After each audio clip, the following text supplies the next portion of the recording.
brunch with your girlfriends.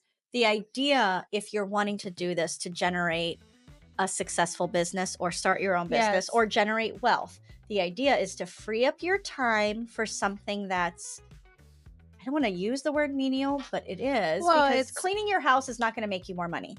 However, having time to idealize and conceptualize and plan for network. That's going back to being effective and efficient.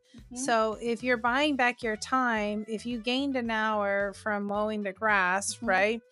That hour that you've gained and you paid the lawn guy $50, $75, or $100, conceptualizing how you can be efficient and effective with that time to take that $100 and turn it into 300 somewhere else, at 3,000. Yeah, you know, like her thought. Yes. So that's where I go with that. Absolutely. You want it, you go get it. Get it. Go take it. Absolutely. You know, stop victimitis. Stop excuse-itis. If you want whatever you really want, just go get it.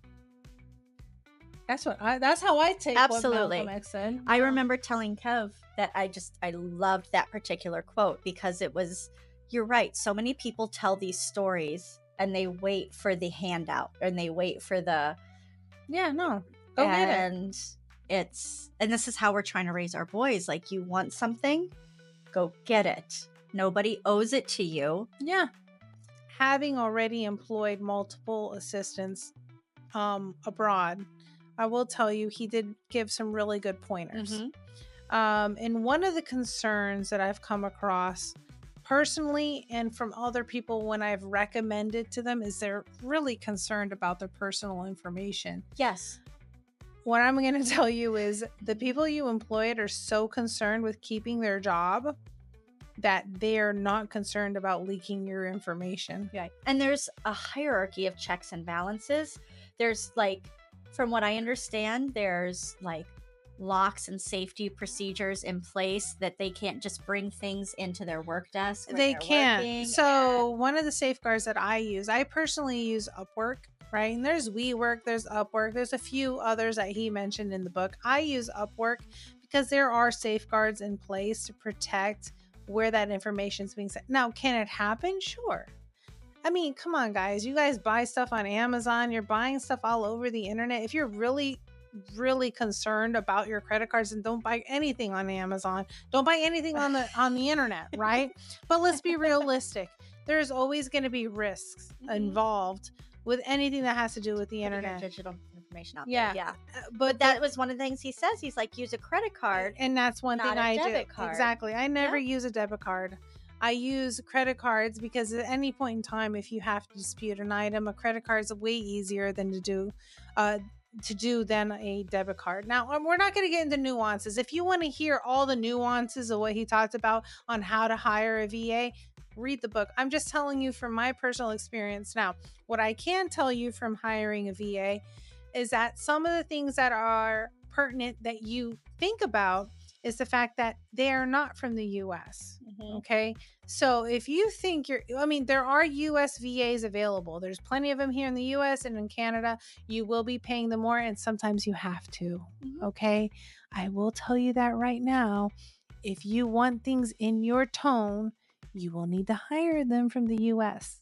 Get a personal assistant, even if you don't need one, especially if you're wanting to grow your own business, to practice the art of delegation and planning and to free up your time. It was huge. I think when you're in the corporate training and you're delegating out tasks, corporate is telling you how to delegate them out. They're giving you a manual and saying you need to teach people this way, this way, this way, this way. But when you are trying to delegate out in your own style, right, with your own agenda, sometimes that delegation is a little mixed. And when you think you're telling them exactly what you want, you're not. It's coming in. It's not coming out right. It's like you have to give them the ABCs. Like it's almost like ChatGPT. Yes. Right. Oh, so my we've gosh. learned. Oh my gosh. We've learned yes. if you just say, so we called ChatGPT Chatty because and she's female, by the way. She's female, of course she is. But we've learned that with Chatty, you can't just say, Chatty, give me this. Like the more parameters you give ChatGPT. Detailed. The details, the specifics. Yeah, the way you feel, the tone. Yes. And he even gets into this, like with your virtual assistant, especially if their, first language is another language, different culture, different everything.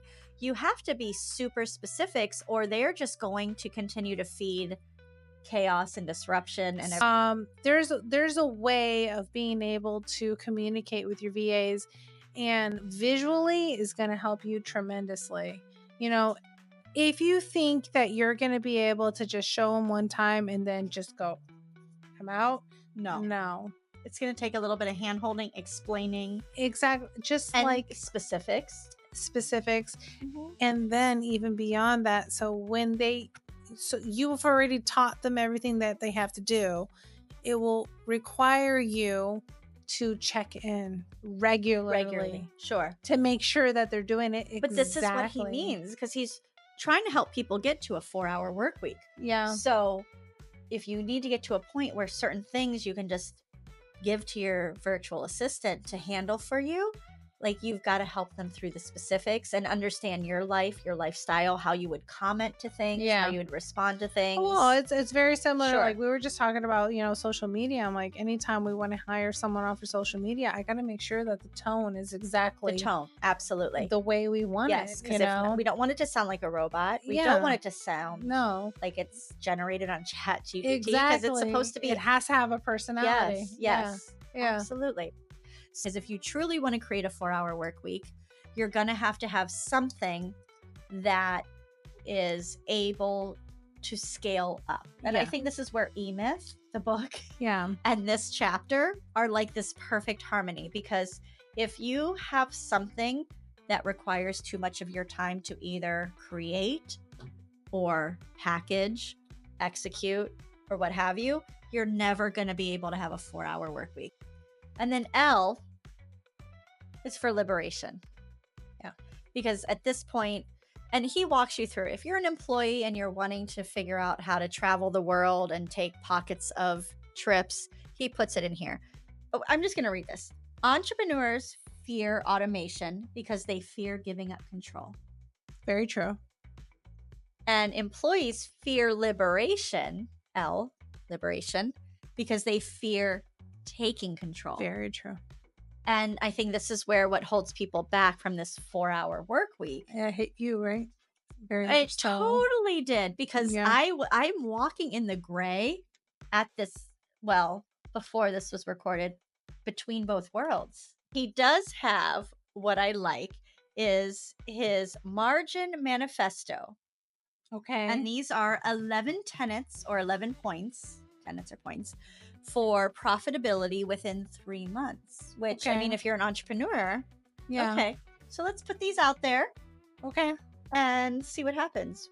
First one, niche is the new big. Don't try to appeal to everyone. 2, revisit Ducker. Measure compulsively. What gets measured gets managed. Absolutely. If you're not watching it, it's not going to improve. 100%. 100%. Yes. 3, pricing before product. Plan a distribution list. 4, less is more. Limited distribution, increase profit. Yeah. And I think we see that even when we go out to eat. How many of us feel the Friday's menu is way too big? 5, net zero. Create demand versus offering terms. We read this in Pumpkin Plan too. Yeah. Yeah. When you have something you're going to offer. Yeah. Okay. Read it. You'll understand what we mean. 6, reputation is usually redundant. Good advertising works the first time. So you go after what you know works, work with it. Okay. 7, limit downside. Sacrifice margin for safety. Don't mass produce until you know it will sell. And I think this is where we meet so many people that are in a horrible spot. 2 people told them what they had was amazing, so they bought 50,000 of them. Just because you think, and you and your small margin, your ecosystem of friends and family told you is a good product. Don't ask your friends and family. It does not mean it's a good product. You need to do A/B split testing, which he talks about in the book. Yes. 8, negotiate late. Make others negotiate for themselves. I love how he gets into this. I'm not going to expand on it, but I feel like we go back to your next 5 moves with this. Yeah. Stay quiet, watch them sweat, come in at the end. You'll see. Read it. I loved that part. Yeah. Yep, absolutely. 9, hyperactivity is versus productivity. He goes back to that 80-20 law. Yep. You know, being busy isn't the same as being proactive. Last 2. You ready for this? I had a hard time with this one at first. The customer is not always right. Yep. No, they're not, but you have to find a way to navigate. Well, I go back to Pumpkin Plan, and he even says, fire high-maintenance customers. That's what he says. There are companies who don't practice the customer's not always right, and that hurts their bottom line because they're accepting things that are not their fault just to try to keep the customer happy. But it's your approach. Yeah, and that's where we have been in our business is like, okay, I don't know if there's much more I can do. I've told you this, I told you that. However, as a business owner, you always come in and say, what more can I do? Yes, add value. Yeah. Sure. And then the last one is deadlines over details. And I liked this one because it's more important that you fill 100%. Orders. 100%. Yes. Not even orders. Under delivering will hurt you more. Right? Ooh, he's talking about orders. Yep. And where I'm going to go is I'm going to tell you business. Sure. All around. Because in business, you go and you say, I want this done by the guys, forget, just go and do it, like don't worry about everything. Just go and do it. I think people prioritize all the details. All the fluff. Like, set a deadline. Say when you're going to do something. Make it happen. Do it. Yeah.